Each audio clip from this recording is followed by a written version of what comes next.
一章、妖精の国への道。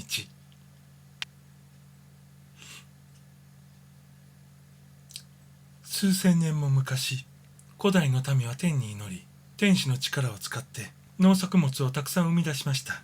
今日も時には畑で行われる伝統の豊熟祈願行事で、僧の祈願の際、これに近いことをする人たちもいます。また自然の心の持ち主たちの中には、心を込めた農耕作業の中で、そうしたことをします。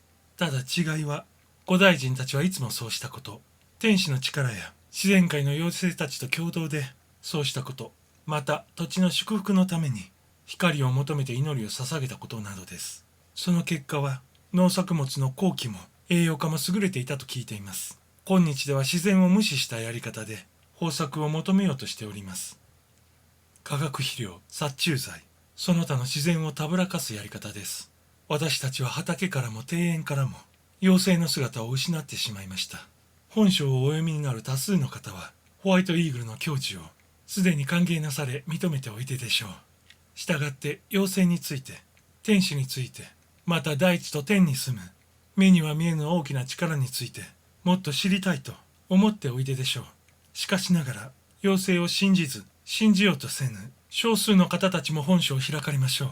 その方々は妖精とは子供の空想の世界の産物、天使はステンドグラスの窓か聖書物語にふさわしいもの、このように信じておいででしょう。そのような人たちも本書を読み進んでいただきたい。そのうち本書の一つ一つのことがなるほどと合点がいくようになっていきましょうから、聖書には眼蓄のある言葉でこう言われています。死者は何一つ知らずと。死者とは霊的に死んでいる人のことで、自分の口で食べ、手で触れ、耳で聞き、目に見えないものは何一つ知らない人、そういうことです。死者は何一つ知らず、まさに名目か幻影の世界に彗星無視する化け物的存在、さようなものです。聖書はこの死者を聖者と対比しております。前者は人はどこから来て、なぜここに住んでおり、死ねばどこに行くのか、一向に無頓着な人。これに反して、聖者とはこれに関心を持ち始めている人のことです。本書の読者は後者のタイプであると私は信じるものです。ですから読み進まれるにつれて聖者の道へとどんどん進まれましょう。お読みになれば書いてあることは何やら異常な話、人によっては超人的な知識とかようにも受け取られましょう。何と申しましてもこれは古代の知恵の中にしかありえない種類の話ですし、出所は確かにそこ古代の英知の使者のみが伝えうるそういう話なのですから、なぜホワイトイーグルがと本書の読者は問われましょう。イーグル、鷹は遠目の利く鳥、高地の生物です。ホワイトイーグルという名は霊視を象徴する名であり、また鷹の視力を持つ聖者とか教師、そういう意味があります。また福音書の筆者聖ヨハネの象徴はこの鷹であるとずっと言われてきました。私どもの通信者の一体何がこの象徴の名前を持つのでしょうか。ホワイトイーグルを長年ご存知の方は、彼が優しく、常に礼儀正しく、他者への配慮にあふれていることをご承知です。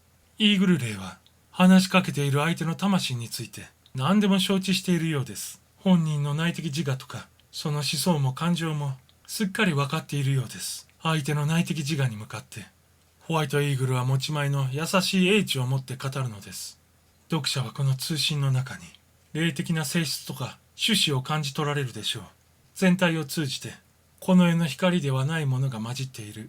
この通信者は地上のしがらみを超越しきっている。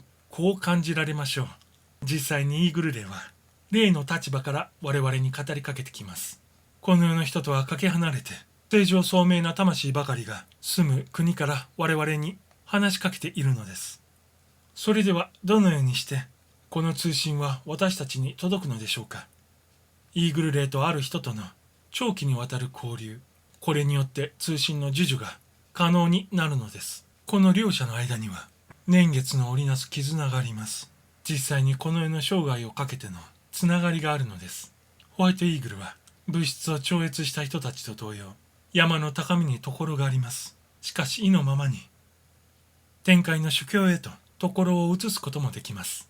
その通信の受信者であるグレイス・クックはその著書光り輝く人々の中で彼女がヒマラヤのイーグル霊の家へ霊体で訪ねていった様子を詳しく述べています。こう伝えています。この訪問はいささかも異世界的なものでなく自然でごく当たり前のものだったと。ホワイトイーグルは彼女が思っていた通りでした。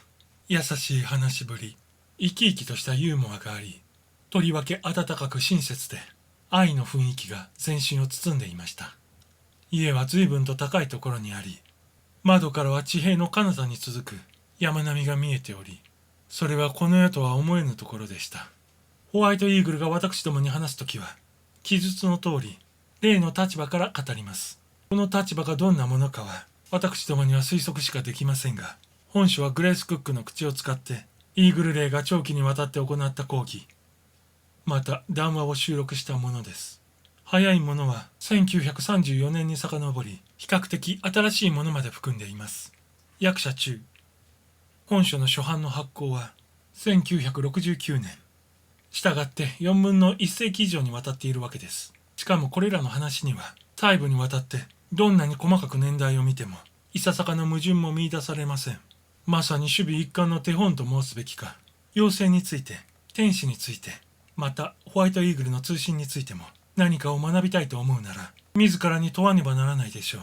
私たちがどんな宇宙に住んでいるのかと、想像を持って私たちは星屑散らばる夜空へと出て行きます。目に見える限りの宇宙がどこまでも広がって行きます。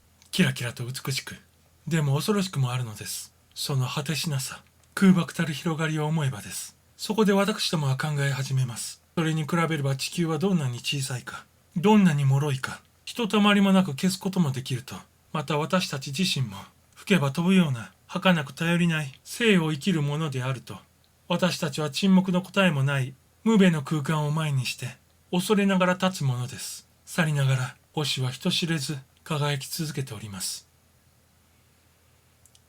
さて、私たちは星の輝きを、空気に潜む星のきらめきを静かに感じ取ろうと呼吸しようといたします。したがってある意味では、私どもは現に星を吸入していると、そのエッセンスを吸引していると、それはもう私どもの中の一部になっていると言えます。このことは確かにそうなるのです。天は思ったよりも私たちの身近にあり、不利のものではないかと思えるからです。頭上に大地を覆う空気の毛布がなければ、星はもっと近く、もっと光って見えましょう。色もその変容も様々に素晴らしいでしょうし、ずっと親しく思えるでしょう。色。これにはいささか考えてみるべきことがあります。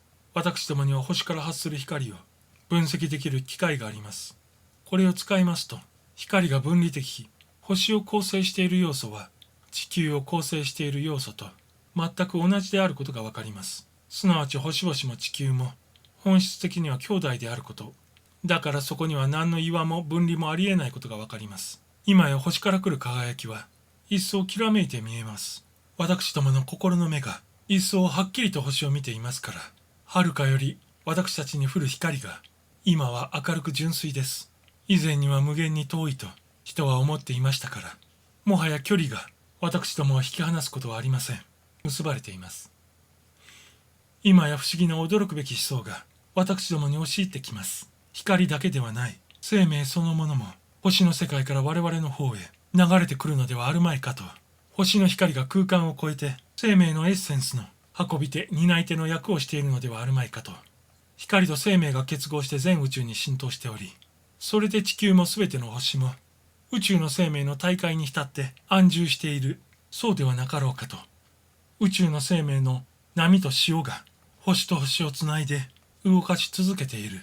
宇宙生命そのものは全宇宙の活力であって、海の波のように私たちの世界に波打ち、生気を与え、そうです。世界の小児である人間を創造さえもし続けている。そうだと言えませんか。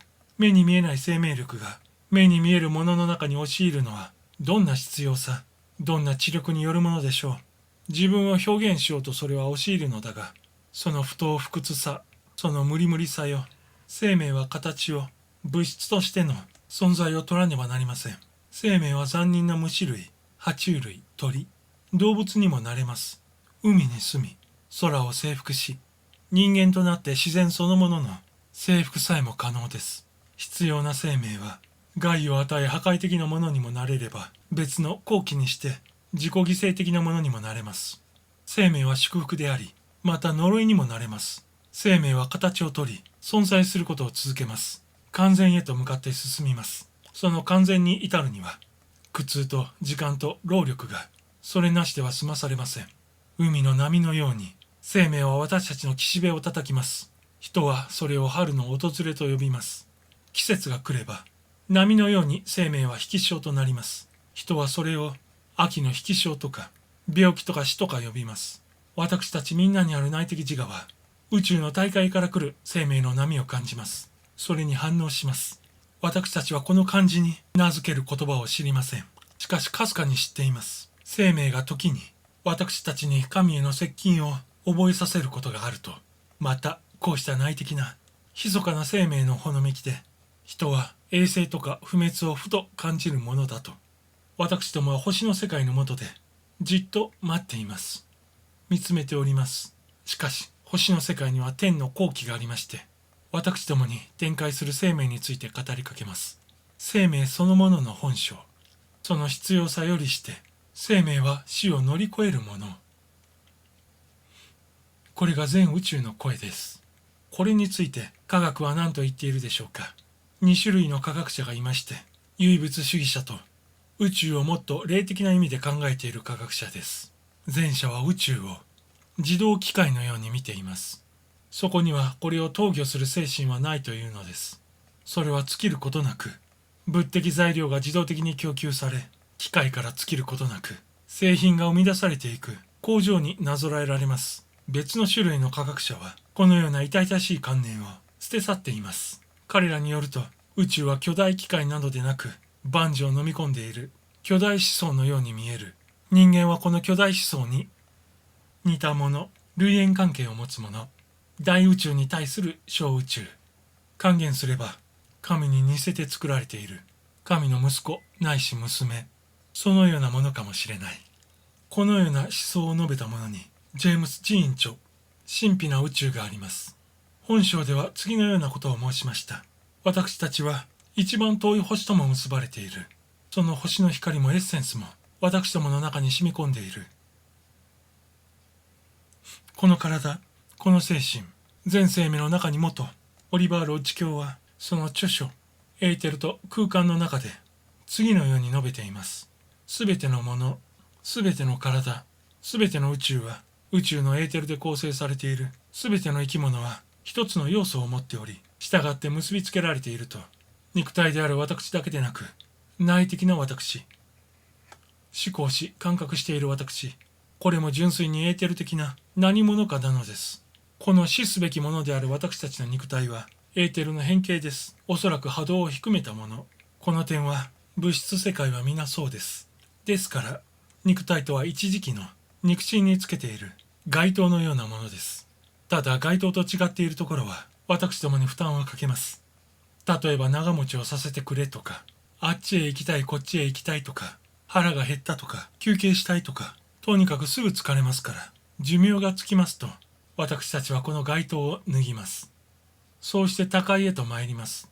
そこで生きるのですが、まるで未知の世界というわけでもありません。睡眠中に数知れず、そこを訪れていますから、私どもはある期間、この新世界に滞在します。この世界もまたエーテルで作られていまして、真実であり、堅固なことは地上と同じです。ただしそのようにくすんではいません。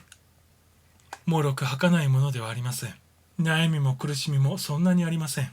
妖精たちもまたエーテル的な生物です。エーテル世界の一部です。その点は私どもと同じです。もし私どもが肉体の自我で目を塞がれていず、押しつぶされてもいなければ、彼らの姿が見えます。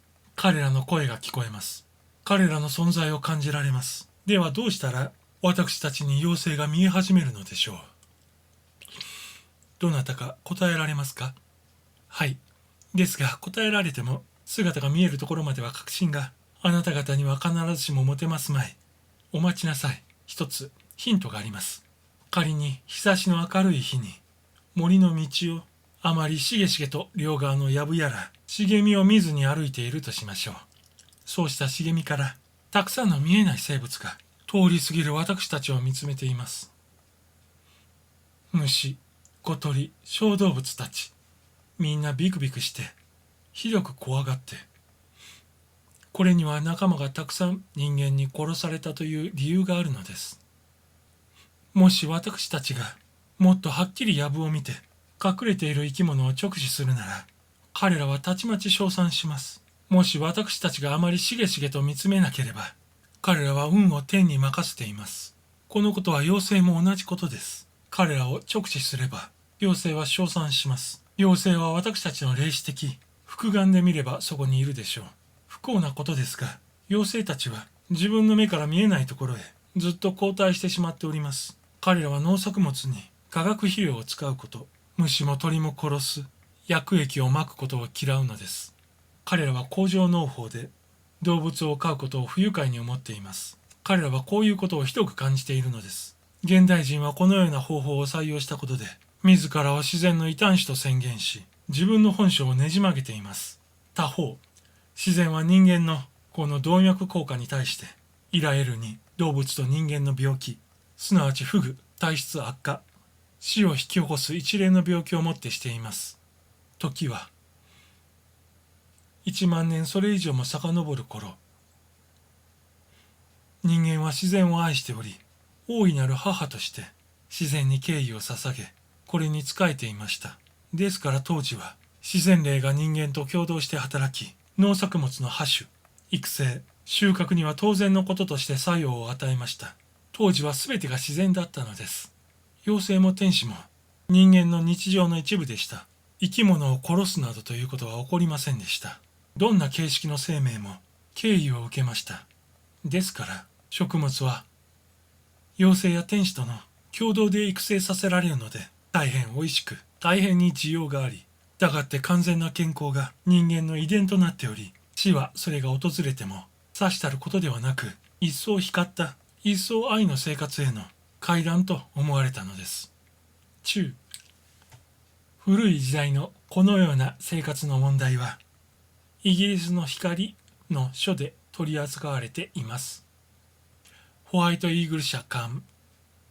以上は昔々人間がどのように生きたかということです。それはまた人間の生活と思想が健全となるとき、再びそうなるだろうということです。人間を破壊するものは現在の人間の略奪知性です。この知性、低い精神、真実の破壊者は全世界が死で満たされていると信ぜよと言っています。真実に触れうる人はそうでないことを知っていますが、人間知はそうだと言っているのです。むしろ生命こそは天かける勝利者です。イエスの死よりの復活はこのことの確認であり実践です。生命は全宇宙を満たしています。生命の本性よりして絶えず死からの立ち直りがあります。貼り付けの刑にすれば死にます。しかし生命は不滅の過程の中で復活します。されば生命が最後の勝利者であります。以上はまずこの序章で述べておきたい。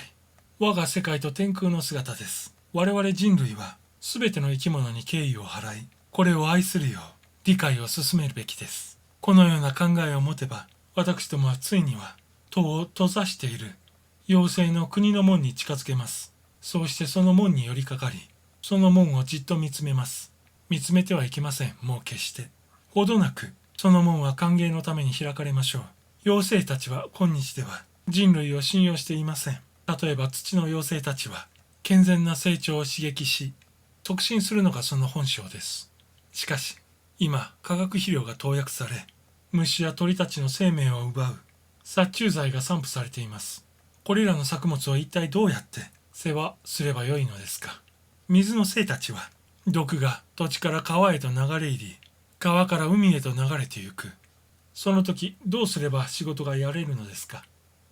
南極では魚や魚を食べる鳥たちが遠方の土地から洗い流された殺虫剤の痕跡を示しています。おそらくイギリスの畑や牧場から流れ出たものでしょう。空気の精たちは都会や混雑した道路の空を去り、どうしようもなしに高く空の戦況の中を飛んでいなければなりません。空気が油煙や工場排気で汚されているからです。私どもは現代人が土や空や水の精たちにどんなことをしたか考えてみました。で、残るところは火の精ですが、火は最後の究極の浄化係です。物質の、またおそらくは精神や霊的な誤りの浄化係です。現代は火の周波数が突拍子もなく変化しています。その結果は破壊的です。それは火の精たちが私たちを霊的に精神的に浄化しようとする努力の表れ。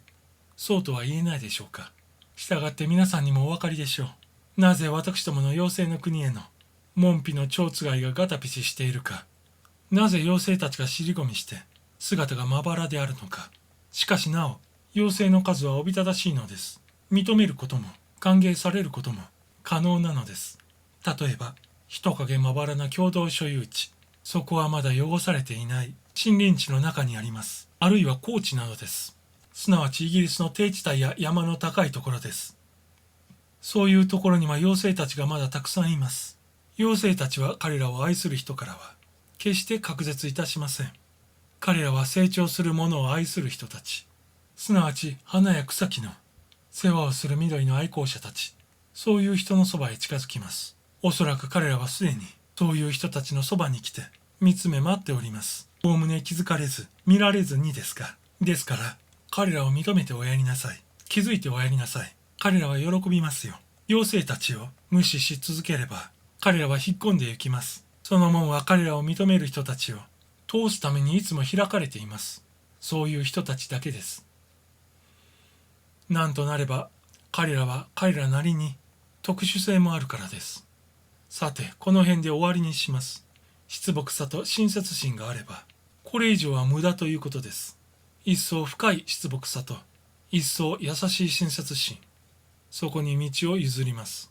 辞書以後は、ホワイトイーグルが自ら語っております。IC